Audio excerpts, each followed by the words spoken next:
Hello, hello, hello. Welcome to my booktube channel, The Loc'D. Let's get into it.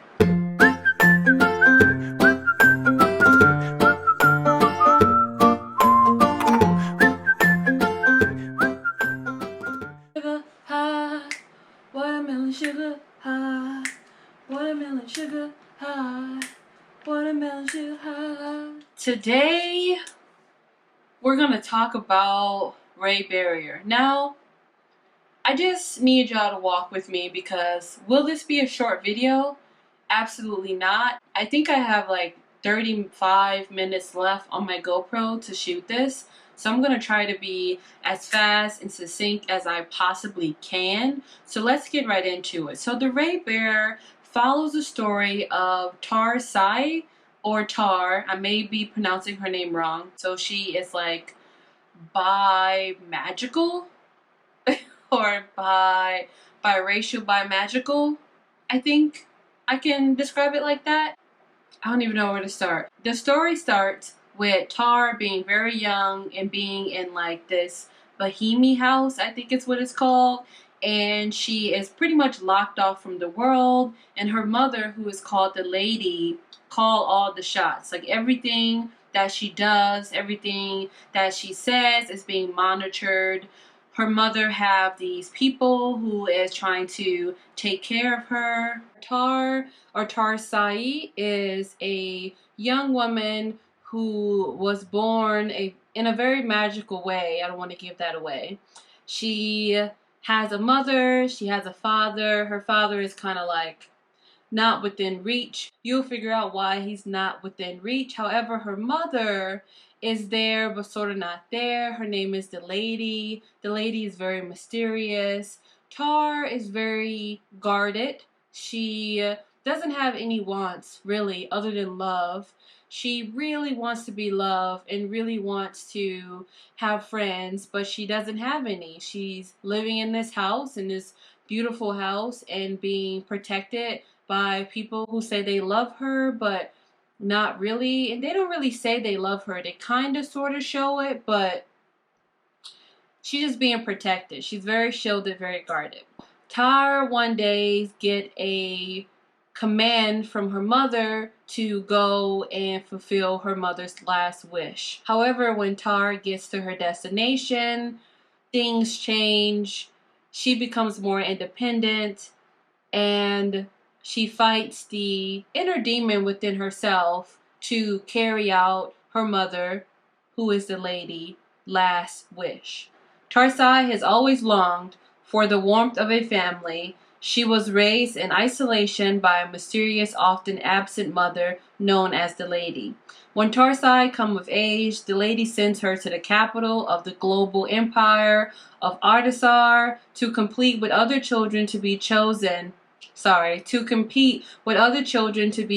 as one of the Crown's Prince Council of 11.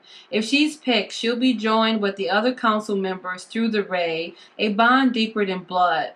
That closeness is irresistible to Patrisse, who has always wanted to belong somewhere. But the lady has other ideas, including a magical wish that Patrisse is compelled to obey.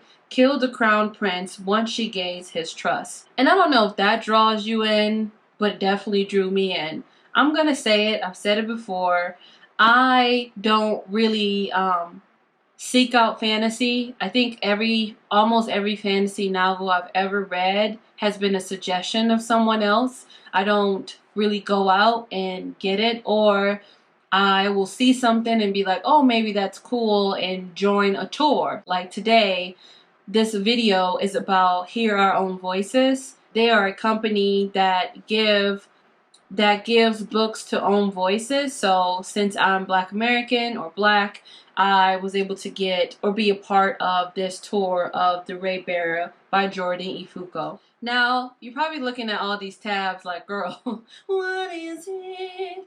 I'll tell you what it is. So the red is the quotes that I was like, ooh, solid. Yellow is just things that happen, and I was like, holy shit. And the green is also a continuum of that because I ran out of my yellow tabs. Sorry, I think I misspoke. It's Here Our Voices book tour, Raybearer, Jordan Ifueko. Now to go back to the tabs. So I'm going to read to you guys, I think it's at least 15, it might be more, of my favorite quotes throughout the book. You're a secret, brat. You're not supposed to exist. I was like, how dare you? Nothing is more important than your love, than your loyalty. Important because, like I read not the synopsis, but like the back of the book or the description, her task was to kill the crown prince once like he trusted her. So I thought that was a very good quote. A caravan mustn't travel faster than its slowest camel. And I was like, wow, that is a saying for you. That is a saying for. It made me think of, you can lead the horse to water, but you can't force it to drink. Even though it's different implications from a caravan mustn't travel faster than its slowest camel. But it just made me think of that. And some people be like, it's not a horse, it's a camel. And it's like, it's a big ass mammal, period. We shine as moonlight, we reflect the morning star. So that is the thing you're supposed to say when you receive the ray. However, when I read it, I was like, is this a cult? Like, it just, when you read more of the book, I just wasn't really down for the council idea. I just thought it was culty, and I was just like, I don't want no part of that. The priest made us sound more like a harem than a sacred council. And this was in regard to like the women on the council. They're just there, not just there, but one of the reasons they were there was to, help procreate and bring other Raybearers in the world. And I was just like, what? Why? Why is that the thing that people focus on? Like, I thought everyone's supposed to be equal, and I just got like so upset and got a headache, which leads me into my overall thought of this book. I just felt like I was everywhere in my emotions, which is why this book is past a 5-star. It's somewhere in the moon somewhere for me. I love this book. You can read this book and see how Jordan has been influenced by West African folklore, mythology, and also like American-based heroes and like stories and things like that. It's like a perfect blend of all those cultural influences just got poured into this book, and I am here for everything about it. That people are like rocks stacked in a totem, men over women, women over children. We accept our roles, or the whole tower falls apart. I thought, why even do it like that? Why put it in that context? I wrote here, if one rock falls, then all fall and lose the collective strength. If it's a totem, I would rather someone say like, people are a totem, we're connected, or something like that. But to be like, men were at the top, and then women, and then children. And it was just like a lot of patriarchy bullshit in this book, which really like was necessary, but also piss you off, I hope you never win the pride of a monster, Tarsai. It's worse than their contempt. Really important because of her relationship with her mother. Some demons cannot be soothed by any lullaby.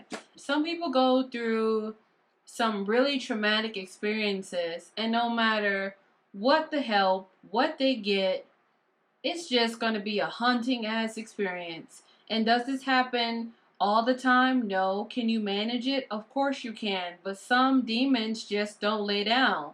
They just stick to you like, what is that stuff you put on your hair? Edge control. Yes, sticking to you like edge control. Jesus, fix it. That, in the storyteller's eyes, justice begets order. My thing is this. Do you know the storyteller? Y'all had a conversation? I don't know. That just stuck out to me. The next one. What happens in the shadows always come to light. We all heard the saying, what's done in the dark will come to light. If it's done in the dark, listen, don't think it's going to stay in the dark forever, because that ain't how life goes. The next one, I'm a weapon, remember. If you're traveling alone with me, you better make sure I'm not armed. Petty. Petty. Petty. Petty, petty, petty, petty, petty, petty. I really want to talk more about this, but then I'll be spoiling it. But petty. I was here for that. For everyone's sake, Tar, have faith in yourself. That was a theme throughout the book. Tar not having faith in herself to do what needed to be done, to ask the questions that needed to be asked, to answer the question that needed to be answered. I just felt like someone should have threw some compassion, self-compassion, and some love in her. And you could tell she wasn't held or loved enough as a kid, because in the beginning of the story, it's her talking about how much she missed her mom and how much she wants to be held by her. When you're born until you're 5 years old, those are the most critical times of your life.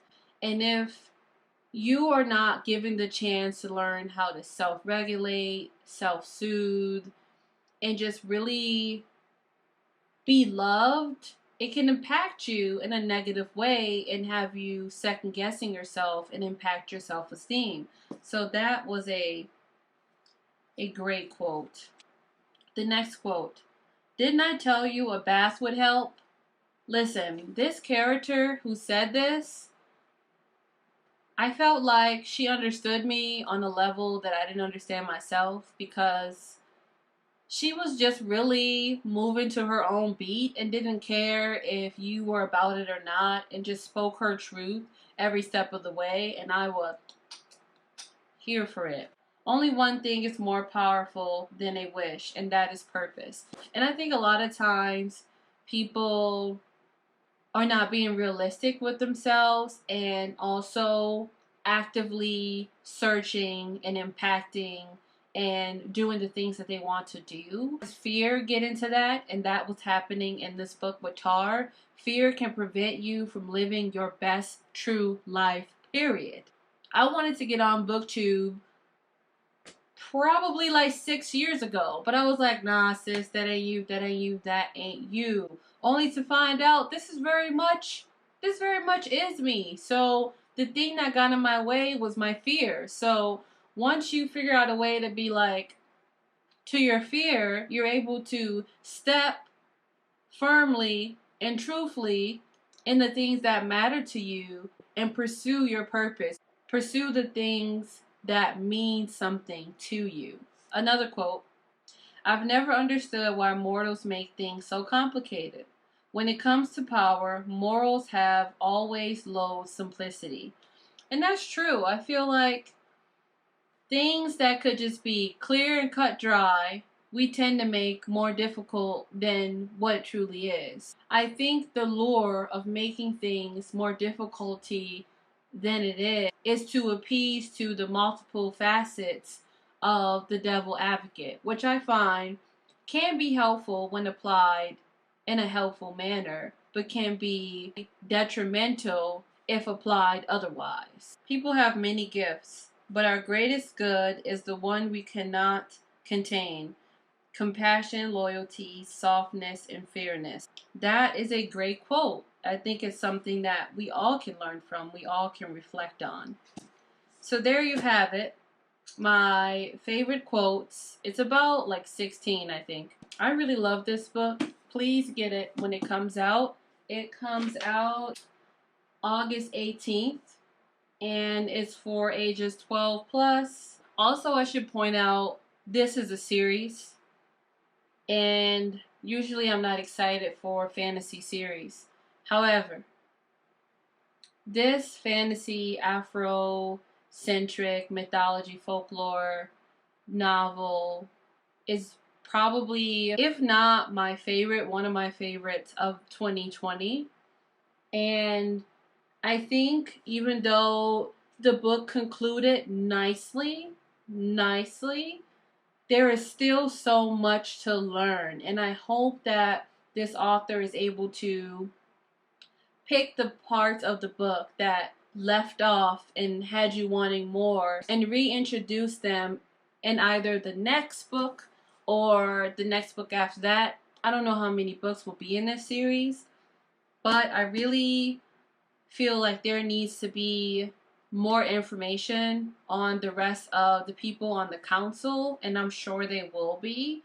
It is very hard to write a book, I'm just imagining, and talking about all the characters. So definitely, I cannot wait. Oh, I can't wait. Hello. So I wanted to do a tier ranking because I'm a sucker for tier ranking, and I think it's like a good way for me to organize my thoughts. So I'll put the link to what I made. So when you read Raybearer, or if you're a booktuber or just a reader and you like thought about how would I rank those characters, I'm gonna put a picture and a picture so you can see what I'm doing. All right, let's start. So you're able to see iconic, almost there, meh, frustrated, and it's a no. I was going to put it's a no for the culture, but it's a no is fine. Let's start with High Sun. I'm going to put meh. High Sun, I believe, was the mother of Wu-En, I believe, or the sister. I get both of those characters mixed up. They were sporadically introduced into the book, so they're not that memorable to me. So it's like meh. Wu-En. I'm gonna put Wu-En as almost there.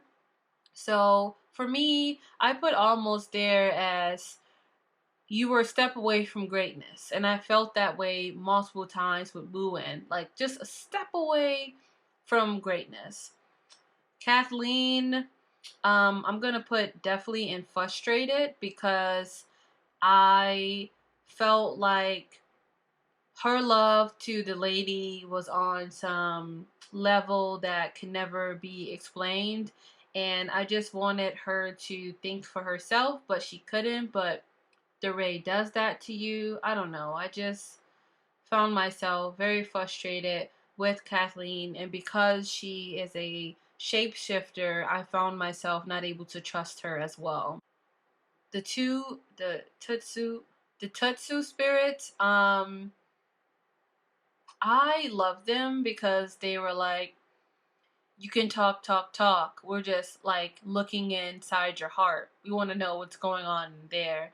And they were just like iconic when they untied her braids, and her, I mean Tar, when they untied Tar braids because, you know, they were tight and they just was doing something to serve her and to make her feel better. That was an iconic scene. Mongwe, iconic as well because I was like, this lady is really out here living her best life. Kira, iconic. I was Team Kira since I think the first chapter, second chapter. She was introduced early on. I just felt like Kira was just iconic. Like, yes, she had to raid, but she was here for Dreo and also Tar and also Sanjet and also herself. And like, she saw things in Wu-En that other people didn't get a chance to see. I hope that blossom in the next book. I am here for that. So, Kira, iconic. Cameron, meh. One of the council members.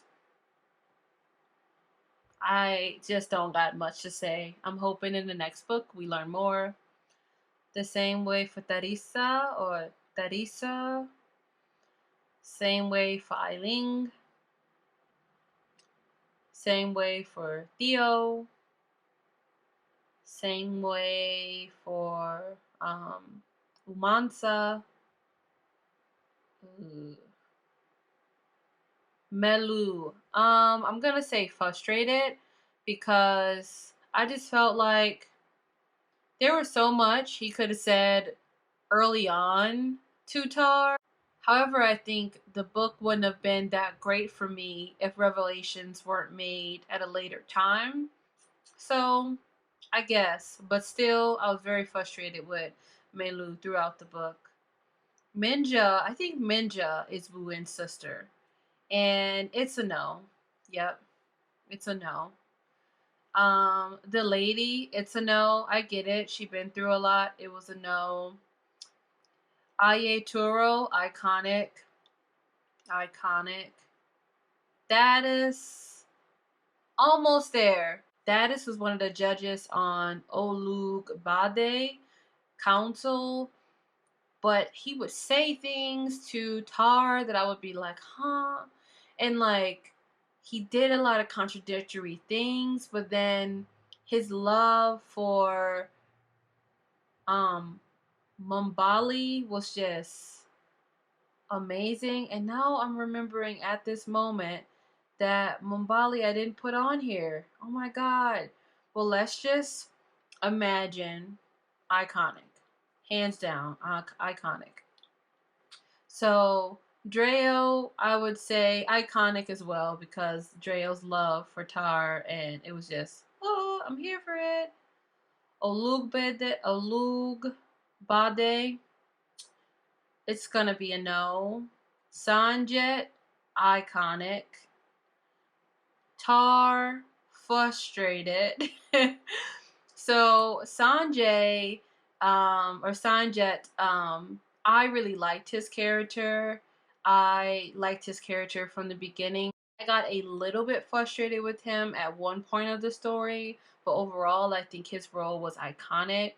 Tar just didn't believe in herself until like the last 3 chapters, so I constantly found myself frustrated with her. But you need characters like that. You need to be on a roller coaster ride with your emotions. I don't know if any other person feel that way, but I feel like the more things happening and the more like characters not tapping into their potential, it's good for me until the very last point they get it together. But if the character is just constantly a nuisance, then I'm like, this whole book is a no. But I appreciated Tar being like trying to figure out herself. Tagosa, almost there. And Kenya is iconic.